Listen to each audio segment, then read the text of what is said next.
أعوذ بالله من الشيطان الرجيم بسم الله الرحمن الرحيم يا أيها الذين آمنوا اتقوا الله ولتنظر نفس ما قدمت لغد واتقوا الله إن الله خبير بما تعملون ولا تكونوا كالذين نسوا الله فأنساهم أنفسهم أولئك هم الفاسقون لا يستوي أصحاب النار وأصحاب الجنة أصحاب الجنة هم الفائزون لو أنزلنا هذا القرآن على جبل لرأيته خاشعا متصدعا من خشية الله وتلك الأمثال نضربها للناس لعلهم يتفكرون هو الله الذي لا إله إلا هو عالم الغيب والشهادة هو الرحمن الرحيم هو الله الذي لا إله إلا هو الملك القدوس السلام المؤمن المهيمن العزيز الجبار المتكبر سبحان الله عما يشركون هو الله الخالق البارئ المصور له الأسماء الحسنى يسبح له ما في السماوات والأرض وهو العزيز الحكيم আলহামদুলিল্লাহ কোরআন মাসের পরে আমাদের আজকের যে মূল আলোচ্য বিষয় ছিল সেটা হলো বান্দার প্রতি আল্লাহর সম্বোধন। আল্লাহ বান্দাকে সম্বোধন করে কোরআনে কারিমের বিভিন্ন জায়গায় বিভিন্ন আয়াতে আদেশ ও নিষেধ দিয়েছেন, আওয়ামের নওয়াহি আদেশ ও নিষেধ দিয়েছেন। আবার বিভিন্ন জায়গাতে আল্লাহ তাআলা বান্দাকে অত্যন্ত নম্রতার সাথে আল্লাহ তাআলা অত্যন্ত শ্রুতি মধুরভাবে কিছু নির্দেশনাও দিয়েছেন, শ্রুতি মধুরভাবে, যেখানে কোনো কঠোরতা নাই, শুধুই বান্দার প্রতি আল্লাহর যে খেতাব, আল্লাহর যে সম্বোধন, কি যে চমৎকার এক ভঙ্গিমা! আল্লাহু আকবার! যদি বুঝতে পারি তো ইনশাআল্লাহ দেখবেন এর ভিতরে কি মজা, কি আনন্দ। এক একজনের তাফসিরের যে এক এক ফলের এক একটা রং, এক এক স্বাদ, এক এক ঘ্রাণ, এক এক মজা, এক এক স্বাদ। তো এক এক মুফাসসিরের তাফসিরে বসবেন তো দেখবেন যে এক এক রকম স্বাদ, এক এক রকম মজা অনুভব হয়। প্রফেসর হামিদুর রহমান সাহেব রহমতুল্লাহের মজলিসে যখন যাইতাম তা হাফিজ জুজুর রহমতুল্লাহকে তো দেখি নাই, কিন্তু তার প্রতিচ্ছবি দেখেছি, তার প্রতিফলন, তার আলোচনার যে একটা মজা, একটা প্রতিফল, এটা প্রফেসর হামিদুর রহমান সাহেব রহমতুল্লাহের মজলিসে দেখেছি। যে আল্লাহ মজা করে, আল্লাহ তাআলা কত চমৎকার করে বলতেন, আর হাফিজ জুজুর রহমতুল্লাহ এভাবে বলতেন। তাই একজন সাধারণ মানুষ কিভাবে একজন আলেম থেকে কোনো কিছু গ্রহণ করবে, আবার সেটাকে যখন বলবে কিভাবে বাই রেফারেন্স বলবে, এটা তিনি বুঝাইতেন। বারবার তিনি প্রত্যেকটা আয়াতে বলার সময় বলতেন হাফিজ জুজুর রহমতুল্লাহ এই কথা বলতেন। তাও এভাবে না, বলতেন আমাদের হাফিজ জুজুর রহমতুল্লাহ, বলতেন আমাদের হাফিজ জুজুর রহমতুল্লাহ, এভাবে তর্জমা করতেন, হে ইমানদারগণ, ও মুমিন বান্দারা। হযরত একটু ভারী বয়সের, খুব মজা করে বলতেন, হে ইমানদারগণ, হে মুমিন বান্দারা। এভাবে খুব চমৎকারভাবে তিনি উপস্থাপন করতেন।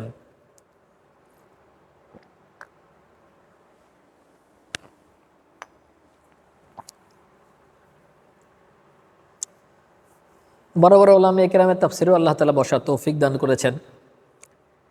আমার ওস্তাদ হযরত মাওলানা আব্দুল হাই সাহেব দামাত বারাকাতুহুম, লালবাগ মাদ্রাসার ওস্তাদ, মাজলিসে সূরার সদস্য লালবাগ মাদ্রাসার, উনি 7 দিনে 8টা তাফসির করেন, বিভিন্ন মসজিদে তাফসির, মানে প্রতিদিন ওনার তাফসির, প্রতিদিন কোরআনের আলোকে। যে বিজ্ঞানের পত্রিকার বিজ্ঞান পেজে বিজ্ঞান যেটা বলেছেন, বিজ্ঞানটাকে বিজ্ঞানটাকে ভুল প্রমাণ করে কোরআনের বাস্তবতাকে তুলে ধরতেন।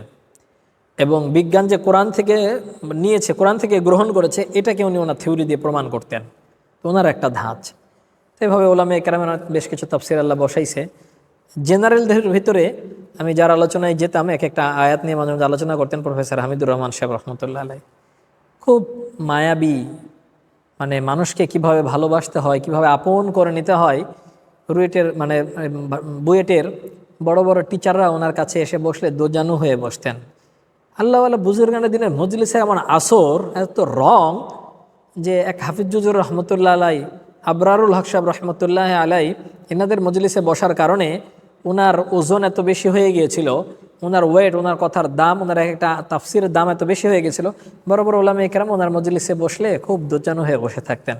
ফকিহুল আসর, জামানার বিজ্ঞ আলেমে দিন হযরত মাওলানা মুফতি মাওলানা আব্দুল মালিক সাহেব দামাত বারাকাতুহুম হাফিজাহুল্লাহ, বর্তমান খতিব বাইতুল মুকাররম মার্কাজুদ দাওয়ার আমিনুত তালিম, তিনি ওনার মজলিসে, আমি জীবনের প্রথম আব্দুল মালিক সাহেবকে ওনার মজলিসে দেখেছি।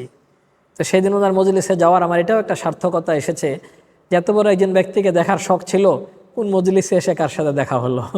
তো ওখানে গিয়ে আমি ওনাকে দেখলাম যে মানুষ কতটা সাদেগী হতে পারে, আর সোহবতের কারণে একজন মানুষ আলেম সমাজের কাছেও কতটা দামি হয়ে যেতে পারে। এটা বুয়েটের প্রফেসর, অথচ আলেমদের কাছেও তিনি কত সম্মানিত, কত মর্যাদাবান, তাই না?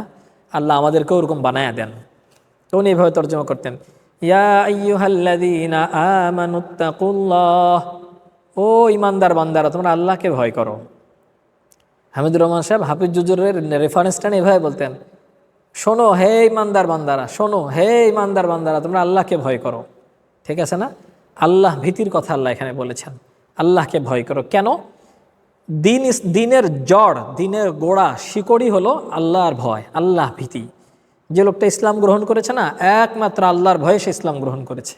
আল্লাহ ভীতি তার ভিতরে চলে আসছিল, যার কারণে সে ইসলাম গ্রহণ করেছে, এছাড়া আর অন্য কিছুই নাই। এবার সাহাবে একরাম থেকে নেন, তাবে থেকে নিয়ে তাবে আইম্মে মুজতাহিদিন, সালফে সালেহিন, সবার জীবনের যে দীর্ঘ নামাজের ফেহরিস্ত দেখবেন, অনেক লম্বা লম্বা নামাজ দেখবেন। এত লম্বা নামাজ পড়া একজন সাধারণ মানুষের জন্য সম্ভব হয় না। এটা তখনই সম্ভব হয় যখন আল্লাহর ভয়ে কেউ হারিয়ে যায়। আল্লাহর ভয়ে কেউ হারিয়ে যায়, আল্লাহ তাআলার সাথে সম্পর্ক করার যে একটা মজা, একটা আনন্দ, একটা অনুভূতি, এর এক এহসাস, আল্লাহ ভীতির যে একটা পিপাসা, এটা যদি কারো অন্তরে জেগে যায়, এই পিপাসা যদি কেউ কাতর হয়ে যায়, তো আল্লাহ প্রেমের সেই মজা আল্লাহ তাকে চাকায়া দেয়। এই মজার স্বাদ সে পেয়ে যায়, এই মজার স্বাদ সে পেয়ে যায়। যেমন মজনু লাইলির প্রেমে এমন মজে গেছিল যে ওই গলি দিয়ে, লাইলির বাড়ির গলিতে যে কুকুর হেঁটে আসতো, ওই কুকুরের পা ধরেও চুমা খাইতো। কি পাগলের পাগল, বুঝেন না? ঘটনা তো বাস্তবতা বা রূপক যাই হোক, প্রসিদ্ধ তো ব্যাপক না। যদি কেউ বলে লাইলি মজনুর কোনো ঘটনা পৃথিবীর ইতিহাসে কোনো অস্তিত্ব আছে নাকি, এটা হুদে পাগল নাকি আপনি? এতদিন ধরে কিছু শোনেননি তাহলে? আপনি কোন জগতে থাকেন? আপনি জন্ম বাংলাদেশে না অন্য কোনো দেশে? তো যাকে পাই তাকে বলে আমার লাইলাকে কি তুমি দেখছো? কথা বোঝেন নাই? আমার লাইলাকে তুমি দেখছো? কি পাগল হয়ে যেতে পারে। এই আল্লাহ প্রেমের স্বাদ যদি আল্লাহ তাআলা কোনো অন্তরে দান করে, তো সে বুঝে নামাজের ভিতরে, তেলাওয়াতের ভিতরে, জিকিরের ভিতরে, ইলমের ভিতরে কি মজা, কি মজা। আর একাকিত্বের মাঝে আল্লাহকে স্মরণ করার মাঝে কত মজা, কত আনন্দ। এই জন্য তো দুনিয়াতে সবচেয়ে দামি নামাজ হলো তাহাজ্জুদের নামাজ। নফল নামাজের ভিতরে সবচাইতে দামি নামাজ কোন নামাজ? নফল নামাজ। কেন? কোনো জ্যাম নাই রোডে ঘাটে, কোনো ভিড় নাই, সবাই নীরব নিস্তব্ধ, কোনো সাউন্ড নাই, একবারে ক্লিয়ার। এই সময় বান্দা আল্লাহর মাঝে অন্য কারো সম্পর্ক নাই, কারো সংযোগ নাই, কেউ দেখে না, কেউ জানে না, কেউ বোঝে না, খালি আমি আর আমার মালিক দেখে। আর এই সময় আল্লাহ তাআলা প্রথম আসমানে অবতরণ করেন, তিনি তিনার শান মোতাবেক অবতরণ করেন। আর এই নামাজটা সে যেন বান্দাও আল্লাহর মাঝে চুপি চুপি কথোপকথন। এই নামাজ যেন বান্দাও আল্লাহর মাঝে চুপি চুপি কথোপকথন। কানে কানে কথা বলার একটা মজা আছে না? দেখেন না, দুইজন যখন মানুষের ভিড়ের ভিতরে কথা বলে, তাহলে নিঃশ্বাসের সাউন্ড দিয়ে কথা বলে। কি দিয়ে কথা বলে? নিঃশ্বাসের সাউন্ড দিয়ে কথা বলে। মানে নিঃশ্বাস ছাড়লেই বুঝে যে কি বললো। কথা বুঝেন নাই? এই জন্যে আল্লাহ ভীতি তখনই অর্জন হয় যখন একজন মানুষ নির্জনে নিভৃতে এই কথা চিন্তা করে যে আল্লাহ ছাড়া আমাকে কেউ দেখে না, আল্লাহ ছাড়া আমাকে কেউ দেখে না। এটা হলো আল্লাহ ভীতি, যে কেউ না দেখুক একজন তো আমাকে দেখে, তিনি কে? একজন দেখে, তিনি কে? আল্লাহ। এটি তো তদন্ত করার জন্য ওমর ইবনে আব্দুল আজিজ ওমর ইবনে আব্দুল আজিজ বের হয়েছিল, দেখি আমার রাজত্বে কেউ 2 নম্বরই করে কিনা। তো যে মা আর বেটির কথোপকথন হইতেছিল যে পানির সাথে একটু দুধ মিশায় দাও, ওমর কাহা সে আয়েগা ইহা পার, ওমর কোথায় থেকে আসবে এখানে? তো বললো ওমর তো নাই, কিন্তু মা ইন আল্লাহ, ওমরের রব কোথায়? এটা হলো আল্লাহ ভীতি। এই তাকওয়া অর্জন করতে হবে। এই তাকওয়া যদি অর্জন করতে পারি তাহলেই আমাদের এই জীবন সার্থক হবে। নাম্বার 1। নাম্বার 2, ওয়ালতানজুর নাফসুম মা কদ্দামাত লিগাদিন ওয়াত্তাকুল্লাহ। প্রত্যেকটা মানুষই তার মানে ক্যারিয়ার নিয়ে চিন্তা করে, আর তার ক্যারিয়ারটাই হলো তার ভবিষ্যৎ। তার ক্যারিয়ারটাই কি? তার ভবিষ্যৎ। প্রত্যেকটা মানুষের চিন্তাই তার ভবিষ্যৎ। আল্লাহ ভবিষ্যতের প্রস্তুতি নিতে বলছেন। ওয়াল তানজুর নাফসুম মা কদ্দামাত লিগাদিন, ওয়াল তানজুর, একটু নজর করো, ভেবে দেখো, নাফসুন, প্রত্যেকটা মানুষ যেন চিন্তা করে দেখে, মা কদ্দামাত, যা কিছু সে প্রেরণ করে, লিগাদিন, আগামীকালকের জন্য। গাদান মানে কি? আগামীকাল, আগামীকালকের জন্য। এখন তো অনেক উন্নত যুগ ভাই, শব্দে শব্দে টাচ করলে অর্থ আসে কোরআন শরীফের। যদি হক্কানি কোনো আলেমদের তত্ত্বাবধানে কোনো ওই যে অ্যাপস যেগুলো আছে এগুলো একটা দেখেন, তো শব্দে শব্দে অর্থ আসবে। আর এক একটা শব্দকে নিয়ে যদি চিন্তা করেন না, তো খালি বসে থাকবেন, খালি চিন্তাই করবেন, খালি ফিকিরই করবেন। আর যদি চিন্তা করতে পারেন, এরপরে একটা আবার পড়েন, আবার একটা শব্দ নিয়ে ভাবেন, আবার পড়েন, আবার একবার ভাবেন, আবার পড়েন, তার নাম হলো তাদাব্বুর ও তাফাক্কুর। কি বললাম? তাদাব্বুর, তাফাক্কুর, এই চিন্তা করে করে পড়া। এভাবে যদি পড়ে পড়ে নামাজে হারিয়ে যেতে পারেন, এই নামাজ দিয়ে ইনশাআল্লাহ ওই রকম মরা গাধা জিন্দা হবে, মরা সন্তান জিন্দা হবে, হারানো জিনিস ফিরে পাবেন। সবচেয়ে বড় যাকে পাবেন তিনি হলেন আল্লাহ। তিনি কে? আল্লাহকে পেয়ে যাবেন। আল্লাহর সাথে যদি গোপন প্রেমের গভীর ও নিবিড় সম্পর্ক স্থাপন করতে পারেন, তাহলে তো আপনি সার্থক, তাহলে আপনি সার্থক। তা আল্লাহ ভবিষ্যতের কথাই বলছেন, ওয়ালতানজুর নাফসুম মা কদ্দামাত লিগাদিন, যে তোমরা ভেবে, প্রত্যেকটা ব্যক্তি যেন চিন্তা করে। এই যে চিন্তা, আমাদেরকে তাফাক্কুর, একটা চিন্তা ঢুকাইয়া দিছেন আয়াতের মাধ্যমে, যে প্রত্যেকটা ব্যক্তি যেন এটা চিন্তা করে, মা কদ্দামাত, সে কি প্রেরণ করছে, সে অগ্রে সামনে কি প্রেরণ করছে, লিগাদিন, আগামীকালকের জন্য সে কি পাঠাচ্ছে, আগামীকালকের জন্য সে কি প্রেরণ করছে সামনে। এই সামনেটা কি? এই ভবিষ্যৎটা কি? মুসলমানের ভবিষ্যৎ কোথায়? মুমিনের ভবিষ্যৎটা কি? মুমিনের জীবন তো যে অন্য সাধারণ যে কারো মতো নয়। হাদিসের ভিতরে আসছে আজাবান লিল মুমিন, মুমিনের জীবনটা বড় অবাক, বড় আশ্চর্য। যদি তার জীবনে কল্যাণকর, তার কাঙ্ক্ষিত কিছু অর্জন হয়ে যায়, এটাও তার জন্য ভালো কল্যাণকর। আর যদি কাঙ্ক্ষিত কিছু অর্জন না হয়, আফসোস করে, পরিতাপ করে, এটাও তার জন্য কাঙ্ক্ষিত। এটার জন্য সে সওয়াব পায়। যদি কিছু পেয়ে গেল এটার জন্য সওয়াব পায়, আর পাইলো না তো এটার জন্য সে সওয়াব পায়। হাদিসের ভিতরে আসছে ডান পকেটে সবসময় আমি টাকা রেখে অভ্যস্ত বা মোবাইল রেখে অভ্যস্ত, কিন্তু ভুল করে বাম পকেটে রাখছি, তো ডান পকেট, আহা, এই যে হঠাৎ করে একটু অবাক হয়ে গেলাম, তা আফসোস হলো যে কী ব্যাপার, এই হাত দিয়ে সুবহানাল্লাহ কোথায় রাখলাম। এই যে আফসোসটা করলো না, এটার জন্য একটা সওয়াব হয়। এটার জন্য কি হয়? একটা সওয়াব হয়। এই জন্য বলেছে আজাবাল লিল মুমিন, মুমিনের বিষয় বড় অদ্ভুত, বড় আজব, বড় চমৎকার, যে সে যদি পথে চলতে চলতে একটা কাঁটাও বিঁধে যায়, আর কাঁটা বিঁধেও যদি বলে ইন্না লিল্লাহ, কথা বুঝেন নাই? ইন্না লিল্লাহ মানে নিশ্চয়ই আমরা আল্লাহর জন্য, নিশ্চয়ই আমরা আল্লাহর জন্য, ইন্না লিল্লাহ, নিশ্চয়ই আমরা আল্লাহর জন্য। একটা কাঁটা বিঁধে গেছে, আল্লাহকে স্মরণ করছেন, এটার জন্য একটা সওয়াব হয়ে গেল, এটার জন্য একটা সওয়াব হয়ে গেল। মুমিন ক্ষতিগ্রস্ত হয় সেখানেও আল্লাহকে পায়, কোনো জায়গায় উপকৃত হয় সেখানেও আল্লাহকে পায়, আর কোথাও গিয়ে প্রতিকূল পরিস্থিতির শিকার হয় তো সেখানেও সে আল্লাহকে পায়। কেন? কারণ সে যেখানে যে পরিস্থিতির শিকার হয়, সুবহানাল্লাহ, ইন্না লিল্লাহ, আল্লাহু আকবার, যদি চমকে যায়, অবাক হয়ে যায়, আশ্চর্য হয়ে যায়, হতবাক হয়ে যায়, তো সে হঠাৎ করে মানে হতচকিতভাবে সে বলে ওঠে আল্লাহু আকবার। ঠিক আছে না? তো এখানেও সে কি? আল্লাহকে পায়। এই আল্লাহ ভীতি, এটাই হলো আল্লাহ ভীতি, যে সে সব জায়গায়, সব ক্ষণে ক্ষণে, তন মন বদন, সব সময় তার রগে রেশায়, রক্তের প্রতিটি বিন্দু ফোটায় ফোটায় শুধু সে আল্লাহ আল্লাহ আল্লাহ আল্লাহ, আল্লাহকেই স্মরণ করে। সর্বক্ষেত্রে শুধু কি করে? আল্লাহকেই স্মরণ করে। আর আল্লাহকে স্মরণ করার মধ্যে যে কি মজা, যদি জীবনের সব ক্ষেত্রে মানে আল্লাহকে চিন্তা করতে না শিখেন তো এটা বুঝবেন না। এটার ভিতরে এত মজা, এত স্বাদ, এত আনন্দ, এটা ওই আল্লাহওয়ালারা বুঝেছেন যারা এই আয়াতের আলোকে তাকওয়া অর্জন করেছিলেন। কাকরাইলের মুরব্বী ওমর ফারুক সাহেব, ফরিদপুরের, চিনেন তো সবাই না ওমর ফারুক সাহেব হুজুর, চশমা পরে, খুব ডাড্ডাপটের সাথে চলে। তো উনি বলেন যে মেডিকেলে যখন হসপিটালে দেখতে গেলাম হাফিজ হুজুর রহমতুল্লাহ আলাইকে, আকাবিরদের কথা কেন বলি, যে আকাবিরদের কথাগুলা কিতাবে আসছে কাসাসুল আউয়ালিন মাওয়াইজুল আখিরিন। কাসাসুল আউয়ালিন মানে পূর্ববর্তীদের ঘটনা, মাওয়াইজুল আখিরিন পরবর্তীদের জন্য নসিহত। তাহলে এই সমস্ত বড় বড় বিজ্ঞানীদের উপরে কি জন্য ডিগ্রি নিতেছেন, কি জন্য এগুলোর উপরে ডক্টরের ডিগ্রি আর পড়াশোনা করতেছে, কথা বোঝেন নাই? তো পূর্ববর্তীদের ঘটনাগুলো পরবর্তী আলাদার জন্য উপদেশ, পরবর্তী আলাদার জন্য কি উপদেশ। তো উনি বলেন যে যখন গেলাম তো একটু ঘুমিয়েছিলেন, মানে ঘুমিয়ে গেছেন বা উনি অচেতন আছেন, অজ্ঞান হয়ে গেছে। তাও ওনার জিহ্বা দিয়ে উনি যখন কানটা কাছে নিয়ে গেলাম একটু, তো দেখছি জিকির করতেছে। কি করতেছে বলেন? জিকির করতেছে।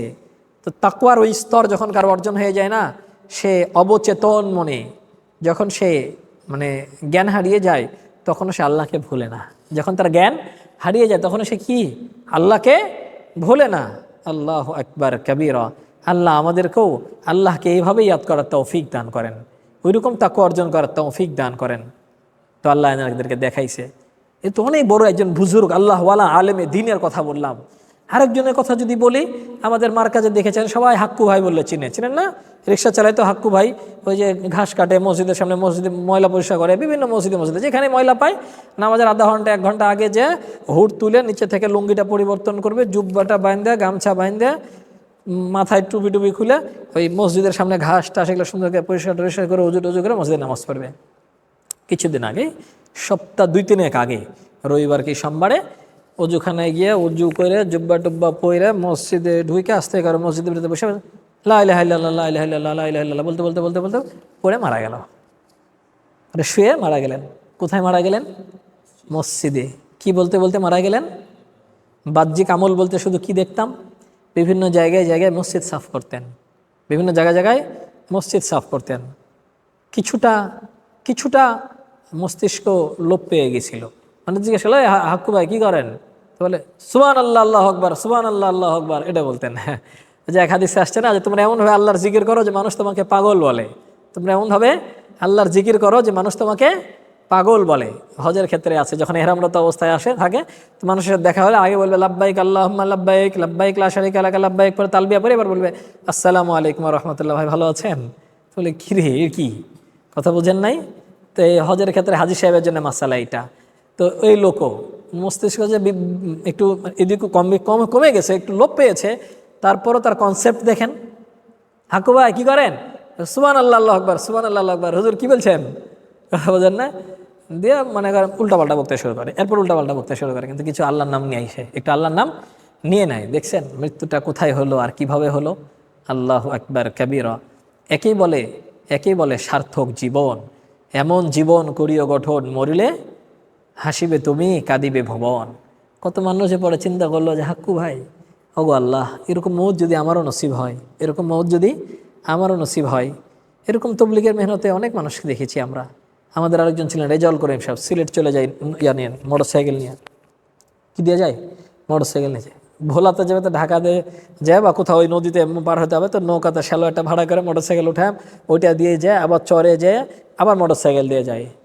তো ওরা যে চাচা আপনার মাজুর হয়ে গেছেন, মাজা কমর লেগে যেতে মোটরসাইকেল চালা লাগে না, মোটরসাইকেল ছাড়া যেগুলো জায়গায় যে আমাকে 2 কিলো হাঁটতে হবে, ওখানে আমি হাঁটবো কীভাবে?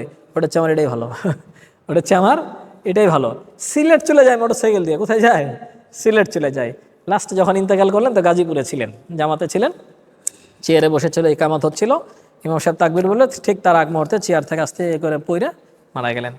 ফরজ নামাজের আগ মুহূর্তে ইকামত চলে, ওই সময় চেয়ারের মধ্যে হেলান দিলেন, যে চেয়ার থেকে মানে পড়ে গেছে, বা চেয়ারের উপরে আস্তে করে মনে হয় জান বের হয়ে গেছে, এরপরে ভারী হয়ে গেছে না, লাশের পাশ থেকে করে পড়ে গেলেন, ইন্তেকাল হয়ে গেল। ঠিক আছে না? আল্লাহ ওনাদের সবাইকে জান্নাতুল ফিরদাউস নসিব করেন। তো এগুলো হলো ঈর্ষণীয় জীবন, এগুলো হলো তাকওয়াওয়ালা জীবন, আল্লাহ ভীতির জীবন। এগুলো হলো আল্লাহ ভীতির জীবন। বোঝা যায় এদের অন্তরস্থলে আল্লাহ তাআলার ভয় এমন ছিল যে আল্লাহ শেষ সময় পর্যন্ত তাদের জবানেও তাদের দিলে যে ছিল এটা আল্লাহ তাদের জবানে প্রকাশ করে দিছেন, এটা আল্লাহ তাদের জবানে প্রকাশ করে দিছেন। যে কথা বলছিলাম, ওয়াল তানজুর নাফসুম মা কদ্দামাত লিগাদিন, তোমরা ভেবে দেখো, প্রত্যেকটা ব্যক্তি যেন ভেবে দেখে সে ভবিষ্যতের জন্য কি প্রেরণ করছে। এই মানুষের ভবিষ্যৎটাই হলো আখেরাত। ভবিষ্যৎটা কি বলেন? আখেরাত। আর দুনিয়া মাজরাতুল আখেরা, দুনিয়া হলো আখেরাতের জন্য ক্ষেত। এখানে তো শুধু আমল করবেন। আর দুনিয়া দারুল আসবাব, এটা হলো আসবাবের ঘর। আর দুনিয়া দারুল আমাল, এটা হলো আমলের ঘর। আর আখেরাত দারুল উজরহ, ওই যে মালিক ইয়াউমিদ্দিন, ঠিক আছে না? কিয়ামত দিবসের মালিক, বিচার দিবসের মালিক। ওইখানে বিচার হবে, ওইখানে আমলনামা হবে, আমলনামা দিবে, ওইখানে হিসাব নিকাশ নেওয়া হবে। হিসাব নিকাশ কোথায় হবে? ওইখানে হবে। গণনা করা হবে না মিজানের পাল্লায় ওজন করা হবে? মিজানের পাল্লায় ওজন করা হবে না গণনা করা হবে? ওজন করা হবে।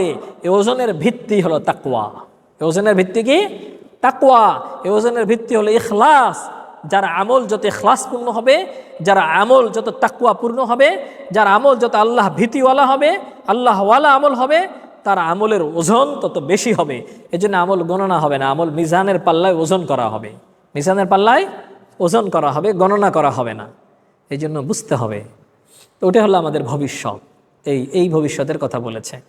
দুনিয়ার আমাদের এই ভবিষ্যতে ক্যারিয়ার কি এমন আছে বলেন? ম্যাট্রিকের পরে ম্যাট্রিকের রেজাল্টে মাথা ব্যথা ছিল না ইন্টারের রেজাল্টে মাথা ব্যথা? যখন ইন্টার সেকেন্ড ইয়ারে, তখন ইন্টার নিয়ে মাথা ব্যথা কিনা? ইন্টার যখন শেষ হয়ে গেল, ইন্টার নিয়ে আমাদের আর কারো প্যানিক আছে? তখন শুধু একটা ভার্সিটিতে ভর্তি হতে হবে, ভালো একটা নামি দামি ভার্সিটিতে ভর্তি হতে হবে।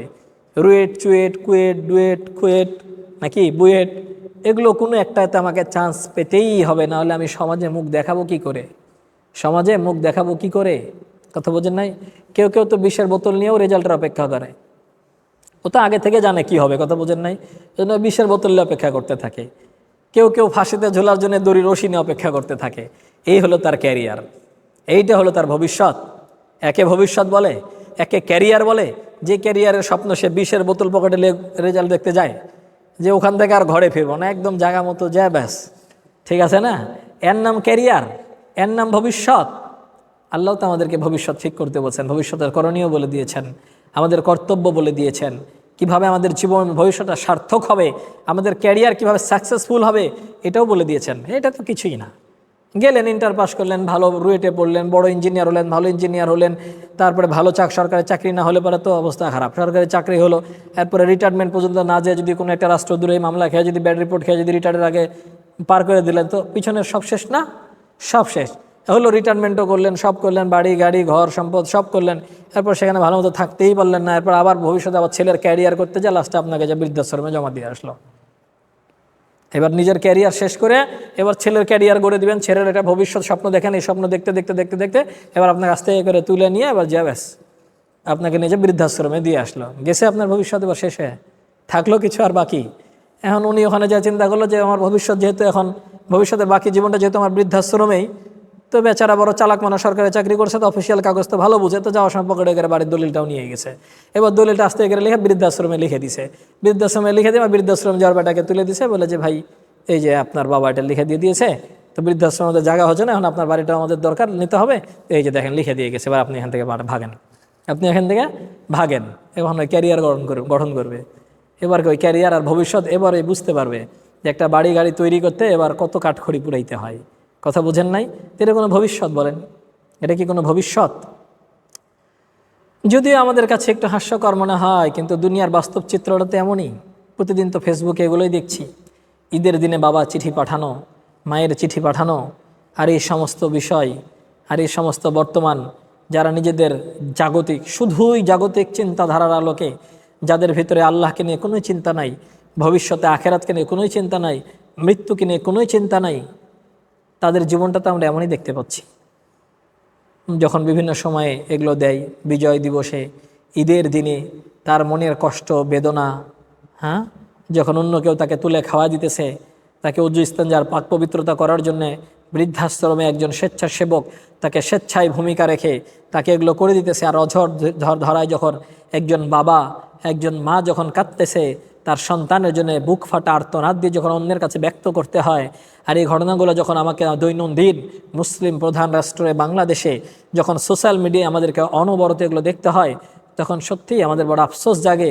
আর এগুলোর পিছনে হাতিয়ে যখন দেখতে পাই যেগুলো কোনো সাধারণ গরিব মানুষের সন্তান নয়, এগুলো সব ভবিষ্যৎ, সব আমাদের ক্যারিয়ার, শিক্ষায় জাতির মেরুদণ্ড, স্লোগানে মুখরিত যাদের বাকশক্তি খর্ব হয়ে যায়, বলতে বলতে যাদের দাঁত উঠে যায়, আর ঠিক আছে না, এগুলো বলতে বলতে যাদের জীবনটা শেষ হয়ে যায়, তারাই যখন এই সমস্ত বাবা মাকে নিয়ে তাদেরকে এ ধরনের পরিস্থিতির শিকার করে, তখন আসলেই আমাদেরও মুখ দেখানোর জায়গা থাকে না।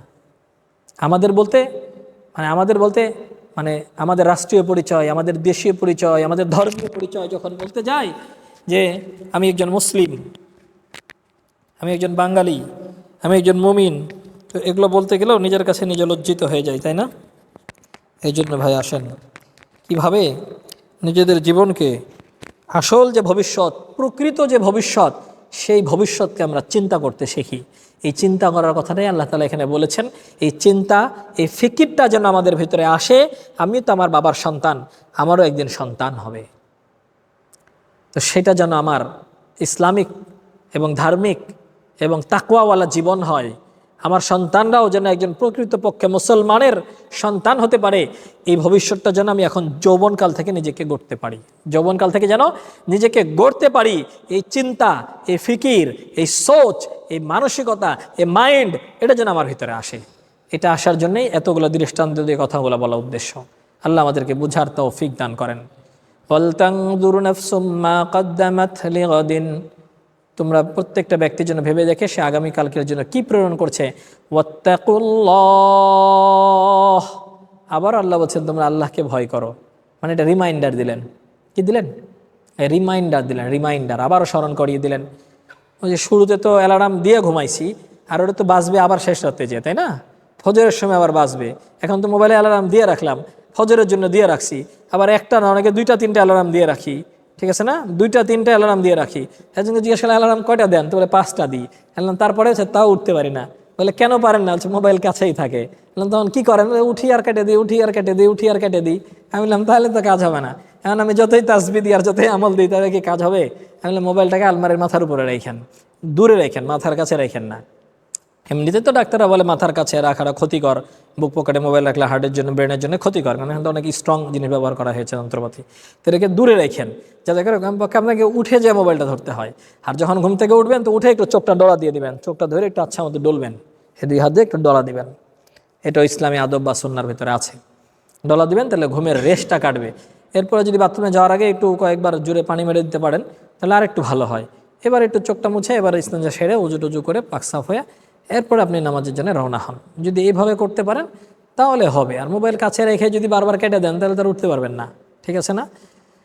এই জন্য আল্লাহ তাআলা আমাদেরকে আবারও রিমাইন্ডার দিয়েছেন, ওয়াত্তাকুল্লাহ, আল্লাহকে ভয় করো। এই যে তুমি যে মাঝখানে যে তোমার ভবিষ্যৎটা গড়বে, এই শুরুতেও যেন আল্লাহ ভীতি থাকে, শেষেও যেন আল্লাহ ভীতি থাকে। এই জন্য আল্লাহ বলছেন আমানুত্তাকুল্লাহ, আল্লাহকে ভয় করো। প্রত্যেকটা ব্যক্তি যেন সে চিন্তা করে সে আগামীর জন্য কি প্রেরণ করছে, এবং সে যেন আল্লাহকে ভয় করে। মানে মাঝখানে তার এই জীবন, এই যে ভবিষ্যতের চিন্তা, আর মাঝখানে যে সময়টাকে চলতেছে, তার শুরু এবং শেষ, এর বুনিয়াদ, এর ভিত্তি, এটা যেন আল্লাহ ভীতি হয়। কি হয় বলেন? আল্লাহ ভীতি হয়। ইন্নাল্লাহা খাবীরুম বিমা তা'মালুন, ইন্নাল্লাহ, নিশ্চয় আল্লাহ তাআলা খাবীরুন, খবর রাখেন, তিনি জানেন, বিমা তা'মালুন, তোমরা যা কিছু আমল করো, তা'মালুন, তোমরা যা কিছু আমল করো সমস্ত কিছুকে আল্লাহ জানেন। সুতরাং তোমরা আল্লাহ থেকে গাফেল হয়ে যেও না। এখানে আবারও আল্লাহকে স্মরণ করাইছে, আবারও আল্লাহকে স্মরণ করা দিছে। মনে রেখো, ইন্নাল্লাহ, নিশ্চয়ই আল্লাহ তাআলা খাবীরুম বিমা তা'মালুন, তোমরা যা কিছু আমল করো আল্লাহ সব কিছু জানে, সব কিছু জানে। তুমি শয়নে স্বপ্নে গোপনে, হ্যাঁ, প্রকাশ্যে দিবালোকে, অন্ধকারাচ্ছন্নতায়, তুমি সমুদ্রের তলে, তুমি পুকুরে ডুব দিয়ে, তুমি যা কিছু করো, যে অবস্থায় করো, যেখানেই করো, সর্বক্ষেত্রে, সর্ব জায়গায়, সব অবস্থায় আল্লাহ যে সব কিছু দেখেন, জানেন, শোনেন, বুঝেন, খবর রাখেন, এটা থেকে তুমি গাফেল হয়ে যেও না, এটা থেকে তুমি যেন উদাসীন হয়ে যেও না, ঠিক আছে না? এইটাকে আল্লাহ তাআলা স্মরণ করিয়ে দিয়েছেন। এক মুরিদ পীরের কাছে মুরিদ হইছে, অনেক লম্বা সময় কাটাইছে। এরপরে বলল যে বাড়ির জায়গা আমারে খেলাফত দিয়ে দেন, আমারে খেলাফত দিয়ে দেন, বাড়ির জায়গা। হইল তো বহুদিন, আমার কি তাকওয়া অর্জন হয়েছে কিনা একটু আমাকে শেষ কি অবস্থা, আমার অবস্থার কতটুকু ইয়া হলো, একটু বলেন আর একটু ছুটি টুটি দেন। তারা একটা মুরগি আর ছুরি ধরায় দিছে, কেটে যা জবাই করবো একবারে, যেখানে যায় কেউ দেখবে না এমন জায়গায় জবাই করো। ছুরি আর মুরগি একটা ধরা দিয়ে কি কয়, যেটাকে ধরে নিয়ে যায় এক জায়গায় জবাই করে দিবা, যেখানে জবাই করবা কেউ যেন সেখানে না দেখে। তো বেচারা যেখানে যাই একবারে মনে গহীন জঙ্গলে চলে গেছে, অন্ধকারে ঘরের ভিতরে লাইটার সব বন্ধ করে, ঘরে বন্ধ করে জবাই করবে। তো মনে করছে যে আল্লাহ তো দেখে। কে দেখে? আল্লাহ তো দেখে। সে ওখান থেকে আসছে পীর সাহেবের কাছে, বলে যে হইল না, বলে যে পাইলা না কোনো জায়গা? বলে না, যেখানেই যাই শুধু আল্লাহ আল্লাহ আল্লাহ আল্লাহ মনে পড়ে, যে আল্লাহ তো দেখতেছে, আল্লাহ তো দেখতেছে, যেখানেই যাই মনে হয় আল্লাহ তো দেখতেছে। বলছে হ্যাঁ, তোমার তাকে অর্জন হয়েছে, তোমাদের কি আল্লাহ ভীতি অর্জন হয়েছে। এটা হলো আল্লাহ ভীতির একটা স্তর, যে মানুষ সর্বক্ষেত্রে সব জায়গায় সর্বক্ষেত্রে যখনই তার গুনাহের কথা মনে পড়বে আল্লাহকে যেন তার স্মরণ হয়। ঠিক আছে না? স্বপ্নেও যদি সে গুনাহের কিছু চিন্তা করে তো তখনও যেন হঠাৎ করে চমকায় ওঠে, তখনও যেন সে স্বপ্নেও গুনাহের কোনো কাজ দেখতেছে তো সেখানেও যেন সে চমকায় ওঠে। এটা হলো আল্লাহ ভীতি, এটাই হলো আল্লাহ ভীতি। ওইটাই তাকে স্মরণ রাখতে হবে। ইন্নাল্লাহ খাবীরুম বিমা তা'মালুন, নিশ্চয়ই আল্লাহ তাআলা সব খবর রাখেন যা কিছু আমরা আমল করি। পরের আয়াতে আল্লাহ বলেন, ওয়ালা তাকুনু কাল্লাযীনা নাসুল্লাহা ফাআনসাহুম আনফুসাহুম উলাইকা হুমুল ফাসিকুন। ওয়ালা তাকুনু, তোমরা তাদের মতো হয়েও না, কাল্লাযীনা, যারা নাসুল্লাহ, আল্লাহকে ভুলে গেছে, ফাআনসাহুম, ফলে আল্লাহ তাদেরকে আত্মভোলা করে দিয়েছেন, আত্মবিস্তৃত করে দিয়েছেন, আনফুসাহুম, তারা তাদেরকে ভুলে গেছে। ঠিক আছে না? ফাংসাহুম, তারা ভুলে গেছে, আনফুসাহুম, নিজেদেরকে, নিজের নফসকে, নিজেরাই আত্মভোলা হয়ে গেছে। কোনটা নিজের জন্য কল্যাণকর আর কোনটা অকল্যাণকর, কোনটা ভালো আর কোনটা মন্দ, এটা বাছবিচার করার মতো যোগ্যতা তার হারিয়ে গেছে। এটাকে বাছবিচার করার মতো যোগ্যতা তার হারিয়ে গেছে, আত্মভোলা হয়ে গেছে। কি হয়ে গেছে? হ্যাঁ, তোমরা তাদের মতো হইও না যারা কি আল্লাহকে ভুলে গেছে। রাসূলুল্লাহ, নাসিয়াম মানসিয়া, নাসায়ানসা মানে হচ্ছে ভুলে যাওয়া, ফাংসাহুম, ফলে আল্লাহ তাদেরকে ভুলে গেছেন, ভুলিয়ে দিয়েছেন, আনফুসাহুম, তাদের নফসকে। মানে যারা আল্লাহ ভোলা হয়ে গেছে, আল্লাহ ভোলা হয়ে যাওয়ার কারণে আল্লাহ তাদেরকে আত্মভোলা করে দিয়েছেন, আল্লাহ তাদেরকে আত্মভোলা করে দিয়েছেন। যদি কেউ আল্লাহকে ভুলে যায় না, তা আল্লাহ তাকে এমনভাবে বিচ্যুত করে দেয়, এমনভাবে বিস্তৃত করে দেয়, এমনভাবে আত্মভোলা করে দেয়, কোনটা তার নিজের জন্য ভালো আর কোনটা ভালো না, কোনটা কল্যাণকর আর কোনটা অকল্যাণকর, এটা বোঝার যে বোধ শক্তি, এটা তার হারিয়ে যায়, এটাও তার হারিয়ে যায়। কেন? আল্লাহকে মনে রাখার অর্থই হলো আওয়ামের ও নাওয়াহি, আল্লাহর আদেশ ও নিষেধকে মেনে চলা। এটাই হলো আল্লাহকে মনে রাখার অর্থ। কথা বুঝেন নাই? আর আল্লাহকে ভুলে যাওয়ার অর্থ কি? সে নামাজের প্রতি উদাসীন, সে তেলাওয়াতের প্রতি উদাসীন, সে নামাজের প্রতি উদাসীন, সে আর তার যে সমস্ত তার জীবনে যে আমলের যে শিডিউল ছিল, নামাজ, জিকির, আসকার, তেলাওয়াত, মার্কাজে যাওয়া, তবলিগে যাওয়া, সুযোগ পেলে একটু 3 দিনে যাওয়া, চিল্লায় যাওয়া, উলামাদের মজলিসে যাওয়া, তাফসিরের মজলিসে যাওয়া, তারপরে এখানকার যে দার্সে নিয়মিত মাঝে মাঝে প্রায় নিয়মিত আসতো, সে আশাকে বন্ধ করে দিয়েছে। এর অর্থ হলো সে আল্লাহকে ভুলে গেছে। সে আল্লাহকে স্মরণ করে যে সমস্ত ভালো মজলিসগুলো নিয়ে যেত সেগুলো থেকে সে ভুলে গেছে। এটাই হলো সে আল্লাহকে ভুলে গেছে, আল্লাহ তাকে ভুলিয়ে দিয়েছে, আত্মভোলা করে দিয়েছে। এখন সে আর বুঝেও না যে আমি যে যাচ্ছি না এটা আমার জন্য ক্ষতি হচ্ছে, আমি যে কোনো দিন হুজুরের সাথে দেখা করছি না, আলেমদের মজলিসে যাওয়া ছেড়ে দিয়েছি, তফসিরে যাওয়া ছেড়ে দিয়েছি, আল কোরআনের দার্সে যাওয়া ছেড়ে দিয়েছি, মসজিদে নামাজ পড়ি না আর ঘরেই নামাজ পড়ে নিচ্ছি। ঠিক আছে না? এই যে আমি যে আল্লাহকে ভুলে যাচ্ছি, এই অনুভূতিটা যে তার হারিয়ে যায়, এর অর্থ সে আত্মভোলা হয়ে গেছে। সেও আল্লাহকে ভুলে গেছে, আল্লাহ তাকে ভুলাই দিছে, আল্লাহ তাকে আত্মভোলা করে দিয়েছে। এজন্য ভাই খুব বোঝা দরকার, খুব চিন্তা করা দরকার যে আমি তো আল্লাহকে ভুলে যাচ্ছি, কিন্তু বিনিময়ে আল্লাহ যে আমাকে ভুলে যাচ্ছেন। আর আল্লাহ যদি আমাকে আত্মভোলা করে দেন, আল্লাহ যদি নিজেকে আত্মভোলা করে দেন, নিজের ভালো মন্দটাও যদি নিজে ভুলে যায়, তাহলে তো আমি হেদায়েতের পথ থেকে আস্তে আস্তে দূরে সরে যাচ্ছি।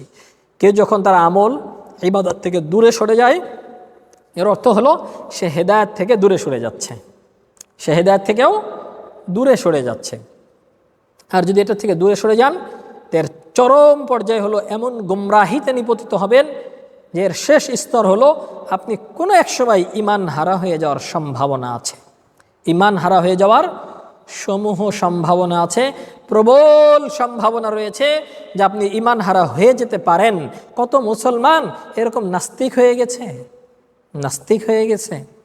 এই জন্য তো রসুল বলেছেন, তাফাক্কারু ফি খালকিল্লাহ ওয়ালা তাতাফাক্কারু ফিল্লাহ, তোমরা আমার সৃষ্টি জীবকে নিয়ে চিন্তা করো, আমি সৃষ্টিকর্তাকে নিয়ে চিন্তা করো না। এই আল্লাহর অস্তিত্ব নিয়ে চিন্তা করে।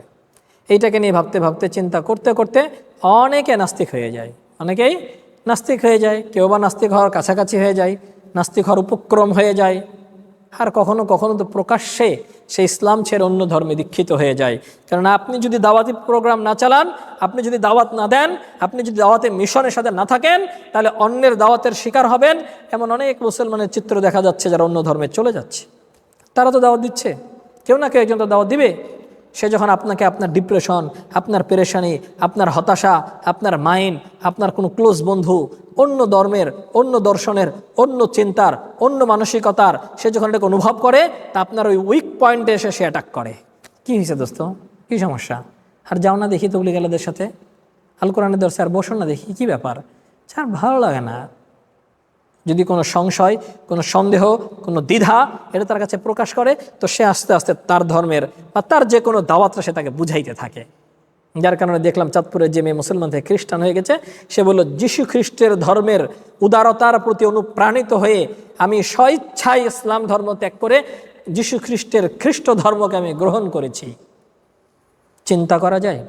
ব্রিলিয়ান্ট ছাত্রী, ভালো, কোন ভালো চাঁদপুরের না কোথাকার ভালো নামি দামি ভার্সিটির ছাত্রী। কোন জিনিস তাকে এটা থেকে দূরে রেখেছে? পরিবেশ থেকে দূরে থাকার কারণে, আলোচনা থেকে দূরে থাকার কারণে, ইমানি হালকা থেকে দূরে থাকার কারণে, ইমানি মজলিস থেকে দূরে থাকার কারণে, ইমানি চেতনা থেকে দূরে সরে যাওয়ার কারণে, হেদায়েত থেকে, আমল থেকে দূরে থাকার কারণে, হেদায়েত থেকে সরতে সরতে সরতে সরতে সরতে সরতে একবারে গোমরাহির একবারে শেষ সীমানায় পৌঁছে গেছে। গোমরাহির শেষ সীমানায় পৌঁছে গেছে, মুরতাদ হয়ে গেছে। ইসলাম, কোনো মুসলমান যদি ইসলাম ধর্ম ত্যাগ করে দেয়, সে কী হয়ে যায়? মুরতাদ হয়ে যায়। জিজ্ঞাসা করবেন কোনো বিজ্ঞ মুফতিয়ানের কেরামকে যে মুরতাদের শাস্তি কি? তার আর বেঁচে থাকার অধিকার নাই, তার আর বেঁচে থাকার অধিকার নাই। জমিন কার? এ জমিন কার? সে মালিকের বিরুদ্ধাচারণ করার পর, বিরুদ্ধাচারণ করে সে মালিকের সীমারেখা কর্তৃক রঞ্জন করে কেউ থাকে? শরীয়ত ইসলাম, ইসলামের নির্দেশনা অনুযায়ী, ইসলামের বিধান ও নির্দেশনা অনুযায়ী তার জন্যে কঠোর বিধান আরোপ করেছে, কঠোর বিধান আরোপ করেছে। চিন্তা করা যায়? এরকম দুই একটা চিত্র তো সরাসরি সোশ্যাল মিডিয়ায় দেখতে পান। আর চোখের আড়ালে এরকম অহরহ ঘটনা ঘটতেছে, অহরহ ঘটনা ঘটতেছে। অনেকে আমাদের কাছে এসে, মানে বেশ কিছু ভাই আমাদের কাছে বলেছে যে আমাদের ভার্সিটিতে এরকম একজন মুসলমান হয়েছে, সেই 14 সালে 15 সালে হয়েছে, কিছু জানা না ইসলাম সব, কিছু জানা না। তাকে জানানো, তাকে বোঝানো, তাকে শেখানো, এটা কি আমার দায়িত্ব না? তো সে তা নিজে ফিল করবে আমার মসজিদে যেতে, সে তো আমার খানকায় যাবে না, আমার মসজিদে যাবে না, আমার মজলিসে যাবে না, আমার জায়গায় যাবে না। তাকে আপনি আপনার হলে, আপনি আপনার ঘরে কি একজন আলেমকে নিয়ে এসে তাকে তার সাথে একটু বসাইতে পারেন না? আপনি কি চিন্তাটুকু করতে পারেন না? আপনার একজন কলিগ, আপনার একজন বন্ধু, আপনার একজন পরিচিত হোক, সে আপনার প্রতিষ্ঠানের, অন্য প্রতিষ্ঠানের, আপনার ডিপার্টমেন্টের, অন্য ডিপার্টমেন্টের, আপনার রুমমেট বা অন্য রুমের, আপনার কি এতটুকু দায়িত্ব না যে আপনি অবগত হওয়ার পরে তাকে কোনো একজন খাঁটি মুসলিম নিয়ে এসে, কোনো একজন আলেম নিয়ে এসে তাকে এটা জানানো, কোথায় বসলে, কোথায় বসালে, কিভাবে সে স্বাচ্ছন্দ্য বোধ করে, এরকম একটা জায়গায় তার সাথে বসে ইসলামের কনসেপ্টগুলো তাকে ক্লিয়ার করা, এটা কি আমার আপনার ইমানি দায়িত্ব বলে আপনি মনে করেন না? বা আমরা কি মনে করি না? এটা আমাদের অবশ্যই ইমানি দায়িত্ব, প্রত্যেকটা মুসলমানের, শুধু আলেমের নয়, শুধু ইমামের, খতিবের, মুফতি সাহেবের নয়, শুধু আমাদের নয়, যারা এই দাওয়াতি মেহনতে কাজ করছে শুধু তাদের নয়, যে মুসলমানে কালেমা পড়েছে লা ইলাহা ইল্লাল্লাহ মুহাম্মাদুর রাসূলুল্লাহ, এমন প্রত্যেকটা মুসলিম তার অধীনস্থ সম্পর্কে কাল কিয়ামতের ময়দানে আল্লাহর কাছে জবাবদিহিতার শিকার হতে হবে। আল্লাহর কাছে জবাবদিহিতার শিকার হতে হবে। ওটাই আল্লাহ বলেছেন, ওয়ালা তাকুনু, তোমরা তাদের মতো হয়ে যেও না যারা শুধুই নিজেকে নিয়ে ভাবে, সমাজকে নিয়ে ভাবে না, নিজেকে নিয়ে ভাবে, নিজের রাষ্ট্রকে নিয়ে ভাবে না, নিজের ডিপার্টমেন্টকে নিয়ে ভাবে না, নিজের ভার্সিটিকে নিয়ে ভাবে না, নিজের পরিধিকে নিয়ে ভাবে না, শুধুই নিজের স্বার্থ, শুধুই নিজের স্বার্থ। ইসলাম এমন স্বার্থপরতা শেখায় না। এটা ইসলামের উদারতা নয়, এটা ইসলামের উদারতার ধর্মের শিক্ষা নয়, এটা আমাদের উদারতা নয়, এটা আমাদের উদাসীনতা, এটা আমাদের উদাসীনতা। এর জন্য অবশ্যই আমাদেরকে আল্লাহর কাছে ধরা খেতে হবে, বঞ্চিত হতে হবে রাসূলের শাফাআত থেকে। যে রাসূল শুধু উম্মাহের জন্যই কল্যাণকামী ছিলেন না, একজন অমুসলিমের লাশ চাইতেছিল আর রাসূল চোখের পানি ফেলে অঝড় ধারায় কাঁদতেছে। সাহাবে একরাম জিজ্ঞাসা করতেছে, ইয়া রাসূলুল্লাহ, একজন ইহুদির লাশ। আর রাসূল বলতেছেন, আহা, তার মৃত্যুর কিছু পূর্বেও যদি তার কাছে দাওয়াত নিয়ে পৌঁছাইতে পারতাম, আর সে যদি আমার ঈমান, আমার ইসলাম, আমার দিনকে গ্রহণ করে নিত, এই লোকটা তো অনন্তকালের জন্য অফুরন্ত জাহান্নামের সে অগ্নিকুণ্ড থেকে বেঁচে যেত। আমি তো এই জন্যই কাঁদতেছি, এই লোকটা তো চিরদিনের জন্য জাহান্নামী হয়ে গেল, এই লোকটা চিরদিনের জন্য জাহান্নামী হয়ে গেল। মেরে ভাই, এটা কে ভাববে? এটা কে ভাববে? এটা কে চিন্তা করবে? হুজুর চিন্তা করবে? এটা মুফতি সাহেব চিন্তা করবে? মুহাদ্দিস সাহেব চিন্তা করবে? যারা শায়েখ তারা চিন্তা করবে? না, এটা আমার আপনার প্রত্যেকটা মুসলমানের দায়িত্ব। এর নাম হলো দায়ী, এর নাম হলো তাবলীগের মেহনত, এর নাম হলো দাওয়াতের মেহনত। শুধু রাসমি কয়েকটা কাজ করার নামই তাবলীগের মেহনত না, এটা একটা নিচু লেভেল, স্তর। এটাকে উন্নত করতে হবে না? চরম উন্নত পর্যায়ে কি? কাফেরদের কাছে গিয়ে ইসলামের দাওয়াত দেওয়া, কাফেরদের কাছে গিয়ে ইসলামের দাওয়াত দেওয়া। তবেই না বুঝবো আমি আল্লাহকে মনে রেখেছি। আল্লাহর বান্দাদের কাছে গিয়ে আল্লাহর সেই দ্বীনের দাওয়াতের সেই আমানতকে আমি তাদের কাছে পৌঁছিয়ে দিয়েছি। ওই যে ফালিউবাল্লিগু শাহিদু মিনকুমুল গায়েব, আমি কি তোমাদের কাছে দিনের হক আদায় করি নাই? তাহলে যারা উপস্থিত আছো, অনুপস্থিত যারা, তাদের কাছে তোমরা আমার এই দাওয়াতকে পৌঁছায় দিবা। এই যে আমাদের কাছে এই পৌঁছায় দাওয়াত যে এসেছে, সাহাবি, তাবি, তাবে তাবি, আইমে মুজতাহিদিন, সালফে সালেহিন, ওলামে একরাম, ধারাবাহিকভাবে ক্রমান্বয়ে আমাদের কাছে যে পর্যন্ত দাওয়াতগুলো এসেছে, তারা নিজেকে ভুলে যান নাই, তারা আল্লাহকে ভুলে যান নাই। এই জন্য এই দাওয়াতের এই আমানত তারা আমাদের পর্যন্ত পৌঁছাইছেন। আমরাও অন্যদের কাছে পৌঁছিয়ে দেওয়া, এটা আমাদের অন্যতম ইমানি গুরু দায়িত্ব। মুসলিম হিসেবে, একজন মুসলমান হিসেবে, একজন ইমানদার হিসেবে এই দায়িত্ব পালন করা, এটা আল্লাহ প্রদত্ত শুধু দায়িত্বই নয়, এটা আমানত। এটা আমাদের কাছে আমানত, এই দাওয়াত পৌঁছায় দেওয়া। এটাই আল্লাহ বলেছেন, ওয়ালা তাকুনু কাল্লাযীনা নাসুল্লাহা ফানসাহুম আনফুসাহুম, তোমরা তাদের মতো হয়ো না যারা আল্লাহকে ভুলে গেছে, ফলে আল্লাহ তাদেরকে আত্মভোলা করে দিয়েছেন। উলাইকা হুমুল ফাসিকুন, ফলে তারাই হলো ফাসিক, তারাই হলো সীমা লঙ্ঘনকারী। যারা প্রকাশ্য কবিরা গুনাহে লিপ্ত, এদেরকে ফাসিক বলে। যারা প্রকাশ্য কবিরা গুনাহে লিপ্ত, দাড়ি কাটা এটা কবিরা গুনাহ, টাকনুর নিচে প্যান্ট পরা এটা কবিরা গুনাহ, ঠিক আছে না? গোপনে এমন ভিডিও দেখা যেটা জায়েজ নয়, আরও দুজনের সাথে দেখতে পারবেন না, কোনো হুজুর সাথে সাথে দেখতে পারবেন না, আপনি জানেন এটা গুনাহ, কিন্তু আপনি অকপটে রাতের পর রাত, দিনের পর দিন জেগে, রাতের পর রাত জেগে আপনি দেখতেছেন, গোপনে দেখতেছেন, বিভিন্নভাবে দেখতেছেন, যেটা কবিরা গুনাহ, এটা আপনি দেখতেছেন। এগুলো হলো ফিস্ক ও ফুজুর, এদেরকে ফাসেক ফাজের বলা হয়। যারা প্রকাশ্য গুনাহে লিপ্ত, তারাই হলো সীমা লঙ্ঘনকারী, তারা আল্লাহকে ভুলে গেছে, তারা আল্লাহকে ভুলে গেছে। যেই মুহূর্তে যে ব্যক্তি যে গুনাহের ভিতরে লিপ্ত, ওই মুহূর্তে সে ভুলে গেছে যে আমার আল্লাহ আমাকে দেখেন, আমার আল্লাহ আমাকে দেখেন। ওই গুনাহরত অবস্থায় ওই মুহূর্তটুকু সে আল্লাহকে ভুলে গেছে, আল্লাহ তাকে আত্মভোলা করে দিয়েছে। সেও বুঝে না যে আমি একজন নামাজি, আমি একজন তেলাওয়াতে অভ্যস্তকারী, আমি একজন জাকেরিন, শাকেরিন, তাবলিগি, দাঈ, মুবাল্লিগ, আমি কিভাবে এটা দেখতে পারি? সে ওই মুহূর্তটা ভুলে, সে নিজেকেও ভুলে গেছে ওই সময় আমি কে, আমি কেন এটা দেখতেছি। আমার পিছনে যদি এসে কেউ দেখে আর যদি বলে যে হে হুজুরকে দেখলাম যে এইগুলো ভিডিও দেখতেছে, ও আমাদের ডিপার্টমেন্টের ছেলেরা তুবলিগের সাথী না, তো ওরা এগুলো নোংরা ভিডিও যদি ওরা দেখে, তো আমরা কী শিখবে এদের কাছ থেকে দেখে? কথা বুঝেন নাই? আপনি যখন এটা জানতে পারবেন তখন আপনার কাছে কেমন লাগবে, আপনার কাছে কেমন লাগবে? তো এই অনুভূতিটা যেন সবসময় গোপন গুনাহের ক্ষেত্রেও আমাদের ভিতরে যে অনুভূতিটা যেন জাগ্রত হয়, ঠিক আছে না? এরপর আল্লাহ তাআলা বলেন যে দেখেন, যারা ভালো মন্দ আমল করে এরা কখনো উভয়ের সমান হতে পারে না, এরা কখনো সমান হতে পারে না। লা ইয়াস্তাউই আসহাবুন নারি ওয়া আসহাবুল জান্নাহ, আসহাবুল জান্নাতি হুমুল ফাইজুন।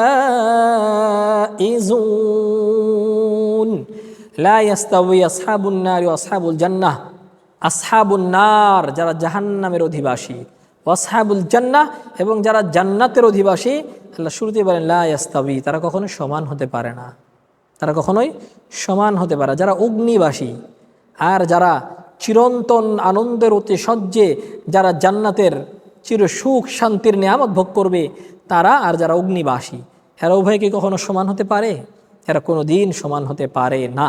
সুতরাং যারা আল্লাহকে মনে রেখেছে আর যারা আল্লাহকে ভুলে গেছে তারা সমান হতে পারে না। যারা তাদের জীবনে প্রতিটি ক্ষেত্রে প্রতিটি মুহূর্তে আল্লাহকে মনে রেখেছে তারাই জান্নাতবাসী। যারা আল্লাহকে স্মরণ রেখে ইয়াদে ইলাহি আল্লাহকে অন্তরে রেখেই যারা নিজেদের জীবনকে কাটিয়েছে, যৌবনকে কাটিয়েছে, নিজেদের জীবনের শেষ মুহূর্ত কালেমা জপতে জপতে মারা গেছে, তারাই আল্লাহকে স্মরণ রেখেছে।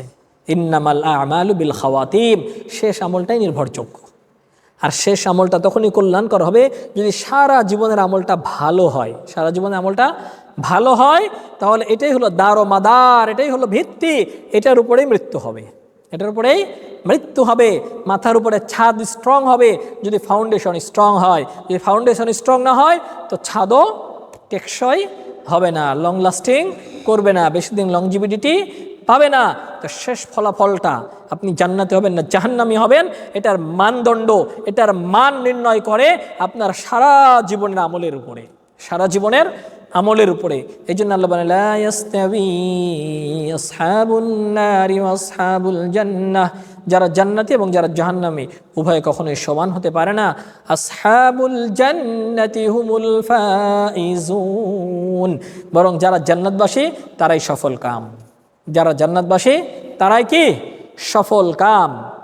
সুতরাং সফল হতে হলে, জান্নাতি হতে হলে জান্নাতি মানুষের গুণ থাকতে হবে, জান্নাতি মানুষের গুণ থাকতে হবে। এই গুণগুলো আমাদেরকে অর্জন করতে হবে। ঠিক আছে না ইনশাআল্লাহ? পারবো তো ইনশাআল্লাহ? আপনাদের কি কষ্ট হচ্ছে দীর্ঘ সময় বসে থাকতে? শেষ করব কি বাকি অংশ? শেষ করব। এরপর আল্লাহ তাআলা বলেন লাউ আনজালনা হাযাল কুরআনা আলা জাবালিন লারাআইতাহু খাশিআম মুতাসাদ্দিআম মিন খাশিয়াতিল্লাহ। এবার এই কোরআন যে আল্লাহ তাআলা নাযিল করেছেন না, এই কোরআন সম্পর্কে আল্লাহ বলছেন লাউ আনজালনা হাযাল কুরআন, শোনো শোনো, এতক্ষণ তোমাদেরকে যা কিছু বললাম এখন বুঝো যে এই যে কোরআন, এই কোরআনকে যদি আমি নাজিল করতাম আলা জাবালিন, কোনো পাহাড়ের উপরে, কার উপরে? কোনো পাহাড়ের উপরে, লারাআইতাহু, অবশ্যই তাকে দেখতে, ওই পাহাড়কে দেখতে, ওই পাহাড়, আর আয়ারা মানে দেখা, এ লাম গুরুত্ব দিয়ে বুঝিয়েছেন, অবশ্যই তোমরা দেখতে, তা পাহাড়কে দেখতে, খাশিআন, ওই যে নামাজে খুশু খুশু বুঝি না, যে মানে আল্লাহর ভয়ে বিনয়ী হয়ে যাওয়া, পাহাড় বিনীত হয়ে যেত, মুতাসাদ্দিআন, টুকরা টুকরা হয়ে যেত, মিন খাশিয়াতিল্লাহ, আল্লাহর ভয়ে, আল্লাহর ভয়ে ভীত সন্ত্রস্ত হয়ে পাহাড় বিদীর্ণ হয়ে যেত, চূর্ণ বিচূর্ণ হয়ে যেত, টুকরা টুকরা হয়ে যেত আল্লাহর ভয়ে বিনয়ী হয়ে। এই জন্য আরেক জায়গায় আসছে যে আমি পাহাড়কে এই আমানত দিতে চেয়েছিলাম, পাহাড় রাজি হয় নাই, পাহাড় রাজি হয় নাই। আর অন্যান্য শক্তিশালী বস্তুর উপরে নাজিল করতে চেয়েছিলাম, তারা কেউ রাজি হয় নাই। অবশেষে নির্বোধ বোকা মানুষ রাজি হয়েছে এই আমানতকে গ্রহণ করতে। আল্লাহ বলেন ইন্নাহু কানা যালুমান জাহুলা, জাহুলা, নিশ্চয় মানুষ জালুমান জালেম, জাহুলা জাহেল, অজ্ঞ। মূলত বাবা অনেক সময় ভালোবেসে বলে না, বোকা কোথাকার, নির্বোধ, গবেট, ননসেন্স, আমি তোকে বলি কি আর তুই বুঝিস কি, আমি বলছি একটা তুই করিস আরেকটা, এটা আদর করে স্নেহ করে ভালোবেসে বলে, তাই না? তো মানুষকে আল্লাহ তাআলা এইভাবে ভালোবাসা দিয়ে মনে হয় বলেছে, বড় মমতা দিয়ে। বান্দা তো বলছে নির্বোধ বোকা, ইন্নাহু কানা যালুমান জাহুলা, নিশ্চয় তারা জালেম জাহেল অজ্ঞ, বুঝে না, তারা এটাকে নিয়ে নিছে।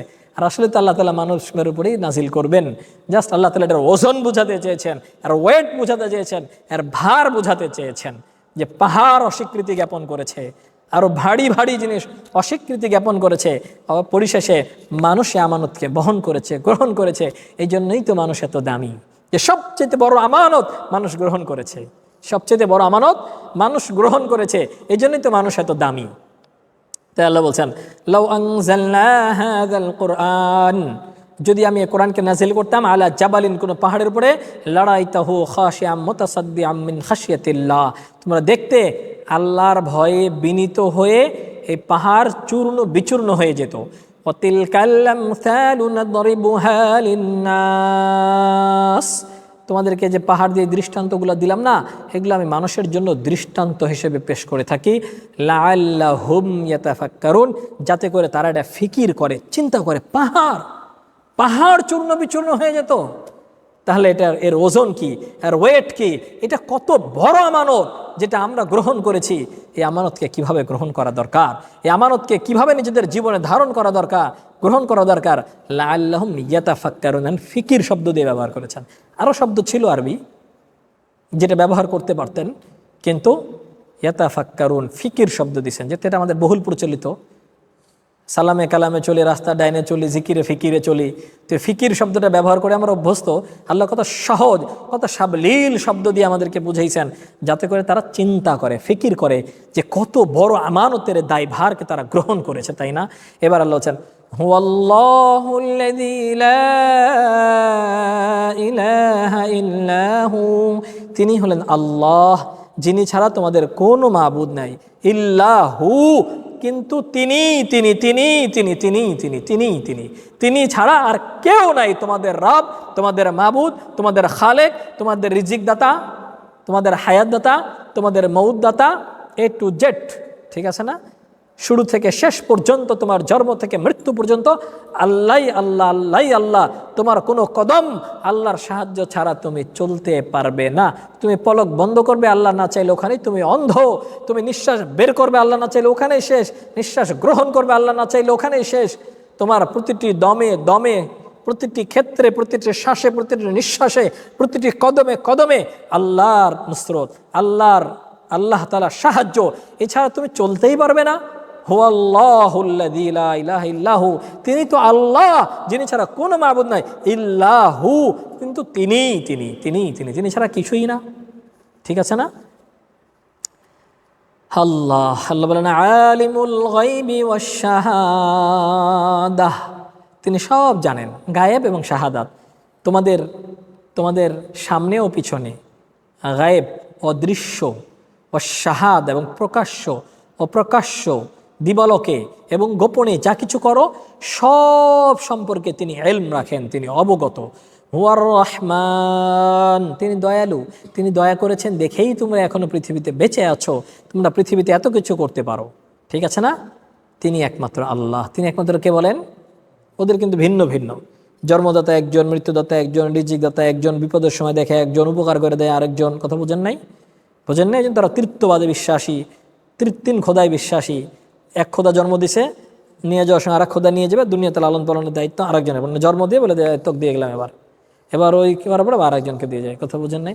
আবার যেই খোদার উপাসনা করে সে খোদাকে আবার বাঁশ দিয়ে নিয়ে যায়, একবারে ধাম করে ফেলে দিয়ে ডুবায়। এবার সবাই মিলে ওটাকে বাড়ায়, সবাই মিলে ওটাকে আস্ত মতো বাড়ি লাগায়। কথা বুঝেন নাই? তো এটা কোনো খোদা যে খোদাকে নিজের হাতে বানায়, আবার নিজের হাতে বাড়ায়, আবার নিজের হাতে ডুবায়? কথা বুঝেন নাই? এটা আবার কেমন খোদা? এই জিনিসগুলোই তাদেরকে অনেক বেশি পীড়া দেয়, তারাই নিজেরাই এগুলো নিয়ে যখন চিন্তা করে না, তখন বুঝতে পারে যে ভুলের মধ্যে আছে। আমরা জিজ্ঞাসা করছি তো দুই একজনকে যে কোন জিনিসের কারণে আপনি ওটা থেকে ফিরে এদিকে আসতে চাচ্ছেন, কেন? তো অনেকে আছে যারা ওগুলো নিয়ে যায় না, এগুলো করে না। এগুলো নিয়ে যখন চিন্তা করে তারা তো খুব অবাক হয়ে যায়। একজন হিন্দুর সাথে তো কথা হলো, রাশিয়ান রাবিতে ইসলামিক স্টাডিজ নিয়ে পড়ে, এক নন মুসলিম ইসলামিক স্টাডিজ নিয়ে পড়ে, এই সাবজেক্টটা চয়েস করলেন। তো বলছে যে ইসলাম যে সত্য ধর্মের তো জানি, বুঝি, কিন্তু আপনি যেরকম বংশগত মুসলমান, আমি বংশগত হিন্দু, তো স্বাভাবিকভাবে আমি পারি না, চাইলেও আমার পারি না।